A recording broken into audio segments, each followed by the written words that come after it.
तो वर चढून आला आणि त्याच्या रूमच्या दिशेने जाऊ लागला. ही तिच्या रूमचा दरवाजा थोडा उघडून त्याला बघत होती. पण इतक्यात तो थांबला आणि पटकन मागे वळून त्याने पाहिलं, पण त्याला कोणीच दिसलं नाही. तसा तो त्याच्या रूममध्ये शिरला. पण ज्यावेळी तो थांबला होता, मॅडमने पटकन दार बंद करून घेतलं होतं आणि त्या दारावर पाठ करून छातीवर हात ठेवून ती तिची वाढलेली धडधड कंट्रोल करत होती. आता पुढे. युविका तशीच उठली आणि बेडवर जाऊन आडवी झाली. हुश, हे काय करत होतीस तू युवी? त्या सडूने तुला पाहिलं असतं मग?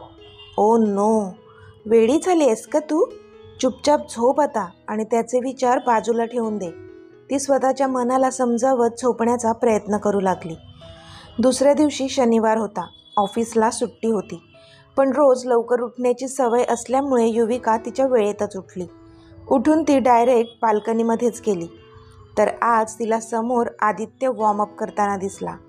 पण तो दिसताच पटकन ती खाली बसली, जेणेकरून त्याला ती दिसणार नाही. कारण पहिल्या दिवसाचा एक्सपिरियन्स होताच तिच्या पाठी. जेव्हा तिने त्याला पाहिलं होतं आणि तो तिला काय बोलला होता? शो संपलाय आता, घरी जा. त्यातल्या त्यात कालचा ताजा एक्सपिरियन्स पण होताच. काल थोड्याकरता वाचली होती ती त्याला बघताना, पण आत्ता मात्र बाल्कनीमध्ये खाली बसून होती आणि रेलिंगच्या छोट्या कप्प्यामधून ती त्यालाच पाहत होती. ती त्याला दिसणार नाही ह्याची पूर्ण काळजी घेतली होती तिने. तो मात्र नेहमीप्रमाणे हॉट अँड हँडसम दिसत होता.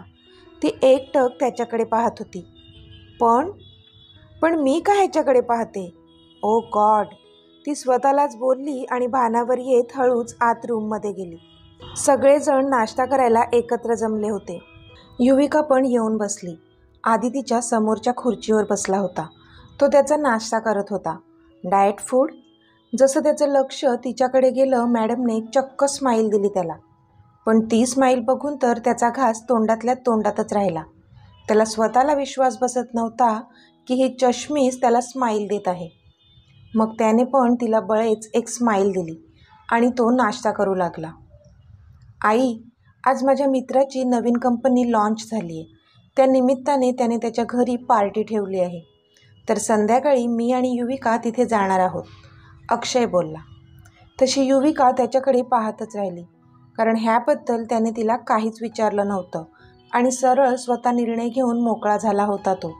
तिला काय वाटतंय हे त्याने विचारलंच नव्हतं. पुन्हा एकदा हे सिद्ध झालं होतं की त्याला तिच्या मनाची पर्वा नव्हती. खरं तर बेंगलोरवरून आल्यामुळे तिला थोडी दगदग झाली होती. सो तिला आज आराम करायचा होता. पण ह्याने तिच्या सगळ्या विचारांवर पाणी फिरवलं होतं. ठीक आहे, जा तुम्ही. युविकाला पण बरं वाटेल, आकांक्षा बोलल्या. युविकाने एकदा अक्षयकडे पाहिलं तर तो त्याचा नाश्ता करत होता. अरे पोरांनो, तुम्हीच फिरायला जाणार आहात का कधी घरातल्या लोकांसाठीही पिकनिक अरेंज कराल? आम्ही म्हातारे कोणासोबत जाणार आहोत? प्लॅन करा जरा पुढच्या महिन्यात पिकनिकचा. आजी बोलल्या तसे सगळेच हसायला लागले. ओके आजी, आपण करूया प्लॅन. किती दिवस झाले आपण गेलोच नाहीत ना पिकनिकला. नेक्स्ट मंथमध्ये ताई पण येणार आहे. मग जाऊया आपण सोबत. गावी जायचा प्लॅन करूया. कसं वाटतंय? आदित्य बोलला. अरे वा, भारीच आयडिया आहे. जाऊया आपण गावीच. मस्त, आजोबा बोलले. ओके देन, ठरलं तर मग. Next month picnic to our village. आधी बोलला तसे सगळे ओके म्हणून ओरडले. आता संध्याकाळ झाली होती. युविकाचा अजिबात मूड नव्हता त्या पार्टीत जायचा. तिला खूपच कंटाळा आला होता. खरं तर अक्षय आज इतक्या दिवसांनी तिला स्वतःहून कुठेतरी बाहेर फिरायला घेऊन जातोय, तर तिला आनंद वाटायला हवा होता. पण नाही, मॅडमच्या चेहऱ्यावर नाराजी पसरली होती. तिने यंत्रवत स्वतःला तयार केलं आणि अक्षयची वाट पाहत हॉलमध्ये बसली. तर समोरच्या सोफ्यावर तिला आदित्य बसलेला दिसला. त्याच्या हातात त्याचा टॅब होता. तो त्यातल्या मेल्सना रिप्लाय करत होता. आज शनिवार, सुट्टीचा दिवस असूनही तो काम करत होता. आफ्टर ऑल बॉस होता तो इनामदार ग्रुपचा. मग काम तर करावंच लागणार होतं त्याला. कामाच्या बाबतीत किती सिन्सिअर आहे हा यार. जाऊन विचारू का, काय काम करत आहेस? नको, राहू दे, नाहीतर वास्कन अंगावर धावून यायचा. त्यापेक्षा युवी, तू इथेच बस, जाऊ नको त्याच्याकडे, ती स्वतःलाच म्हणाली आणि अक्षयची वाट पाहत बसून राहिली. थोड्याच वेळात अक्षय आला. निघायचं? त्याने तिला विचारलं तशी ती उठली आणि अक्षयला हो बोलून त्याच्यासोबत जाऊ लागली. तेव्हा कुठे आपल्या आदित्यबाबूंचं लक्ष तिच्याकडे गेलं. एक छानसा ब्लू कलरचा वन पीस घातला होता तिने. केस मोकळेच ठेवून वन साईड घेतले होते. आधीने एकदा तिच्याकडे पाहिलं आणि पुन्हा नजर फिरवून आपल्या टॅबमध्ये लक्ष देऊन काम करू लागला तो. इथे आजी त्यांच्या खोलीमध्ये मोबाईलमध्ये रील्स बघत बसल्या होत्या. तोच दरवाजावर टकटक झाली आणि सविता आत आल्या. आई, येऊ का ग? म्हणजे बिझी आहेस का? सविताने विचारलं. हो ये. तू कधीपासून माझी परवानगी घ्यायला लागलीस? आजी मोबाईलमधून डोकं न काढताच तिला बोलल्या. सवितांना कळलं की आजी तिला खोचकपणे बोलल्या, पण तरी त्यांनी दुर्लक्ष केलं आणि आजीच्या जवळ येऊन बसल्या. त्यांना दुर्लक्ष करावंच लागलं आजींचं बोलणं, कारण त्यांचं काम जे होतं आजीकडे ते पण व्हेरी व्हेरी इम्पॉर्टंट. आजी मोबाईलमध्येच डोकं खुपसून होत्या आणि रील्स बघून एन्जॉय करत होत्या. पण कधीपासून आई काही बोलत नाही हे पाहून मग सवितानेच विषयाला हात घातला. आई, अगं थोडं बोलायचं होतं मला, सविता बोलल्या. हो बोल ना मग, आजी मोबाईलवरची नजर न हटवताच बोलल्या.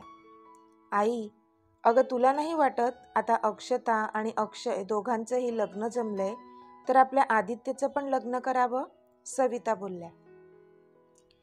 पण जसं आदित्यचं नाव आजींनी ऐकलं, आजीने मोबाईलमधून नजर हटवत सविताकडे पाहिलं. सावे, अक्षयला युविकासारखी चांगली मुलगी मिळाली आणि अक्षताला अनयसारखा चांगला मुलगा. मग जर आदित्यला लग्न करायचं असेल तर त्याच्यासाठी पण एक चांगली मुलगी शोधावी लागेल ना, जी अजून नाही मिळाली. म्हणून अजून त्याच्या लग्नाचं नाही बघत. एवढंही कळत नाही का तुला, आजी बोलल्या. चांगली मुलगी आहे आई, सविता बोलल्या. तसं आजी डोळे बारीक करून त्यांच्याकडे पाहू लागल्या. कोणाबद्दल बोलतेस तू, आजीने विचारलं. आई, मयुरीबद्दल बोलते मी, सविता बोलल्या. तरीच मी म्हणते, नेहमी स्वतःचा विचार करणारी तू आज बरं तुझ्या डोक्यात माझ्या पनीर टिक्काच्या लग्नाचं खूळ शिरलं, आजी खोचकपणे बोलल्या. अगं तुझी ती मुलगी घरात किती वेळ असते ह्याचा अंदाज तरी आहे का तुला? पूर्ण दिवस बाहेर उंडारत असते ती. कुठे जाते, काय करते, कधी लक्ष दिलं का तिच्याकडे तू? बिना बापाची पोर आहे तर तू डोळ्यात तेल घालून तिच्यावर लक्ष द्यायला हवं होतं. पण तुला फिरण्यात आणि तुझ्या त्या किट्टी पार्टी करण्यापासून वेळ मिळेल तेव्हा ना. आता इतकी शिकली ती, पण त्याचा काही उपयोग करते का? नाही कुठे जॉब करत आणि नाही बिझनेस जॉईन केला तिने आपला. स्वतःचं असं काहीच करायचं नाही आहे तिला आणि तू तिला माझ्या आधीच्या गळ्यात बांधणार आहेस. अगं तो किती ॲम्बिशियस आहे आणि तिच्यात तर कुठलंच ॲम्बिशन नाही की कुठलंच एम नाही. ते एकमेकांसाठी परफेक्ट नाही आहेत सावे, आजी पटापट सर्व बोलून गेल्या. सवितांना आजीचा खूपच राग आला होता, पण तरी स्वतःला सावरून त्या बोलल्या. आणि आई, जर आदित्यलाच मयुरी आवडत असेल तर? आत्ता मात्र आजीचे डोळे मोठे झाले. काय, आधीला मयुरी आवडते? आजीने आश्चर्याने विचारलं. हो, सविता खोटंच बोलल्या, कारण तिला त्यांच्या लग्नाची बोलणी पुढेपर्यंत न्यायची होती. माझा नाही विश्वास तुझ्यावर. असं असतं तर आधीने हे मला सांगितलं असतं, आजी ठामपणे बोलल्या. बरोबर होतं आजीचं, कारण त्यांचा लाडका होता आदित्य आणि तो त्याच्या आजीशी सगळं शेअर करायचा. ठीक आहे, तुम्ही विचारा मग त्याला, सविता पण ठामपणे बोलल्या. बरं ठीक आहे, मी विचारीन त्याला, तू जा आता, आजी बोलल्या. तशी सविता निघून गेली. तिने मनातच विचार केला की अशीही आधीच्या आयुष्यात कोणतीच मुलगी नाही आहे. मग मयुरीला नाकारायचं कोणतंच कारण नाही आहे त्याच्याकडे. आणि मयुरी आहेच इतकी सुंदर की तो नाही म्हणणारच नाही. सवितांना स्वतःलाच असं वाटत होतं. आजी मात्र पुन्हा मोबाईलमध्ये रील्स बघू लागल्या, पण आत्ता मात्र त्यांचं मन मोबाईलमध्ये लागत नव्हतं, कारण त्यांना सविताचे शब्द आठवत होते. आधीला पण मयुरी आवडत असेल तर? खरंच आधीला मयुरी आवडत असेल का? आजीला आता काहीच सुधरत नव्हतं.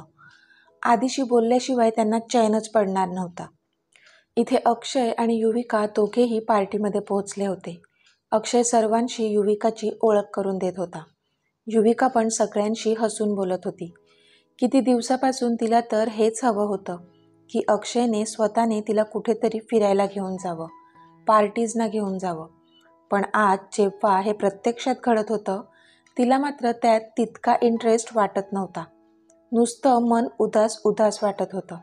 चेहऱ्यावर स्माईल होती, पण ती पण फेक स्माईल, आणि मनात उदासी. तिलाच कळत नव्हतं काय होत होतं तिच्यासोबत. आत्ता ज्याची पार्टी होती त्याच्याशी अक्षयने तिची ओळख करून दिली.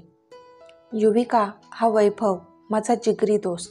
अक्षय त्याच्या खांद्याला जोरात पकडून बोलला. तशी युविकाने पण त्याला स्माईल दिली.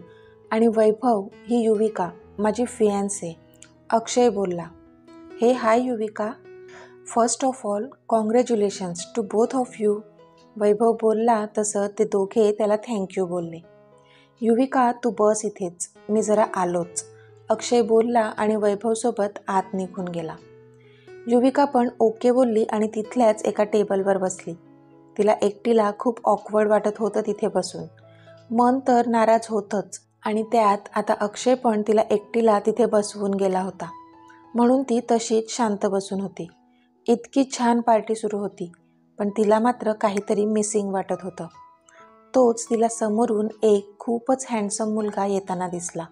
ब्लू ब्लेझर, आत white shirt and decent personality.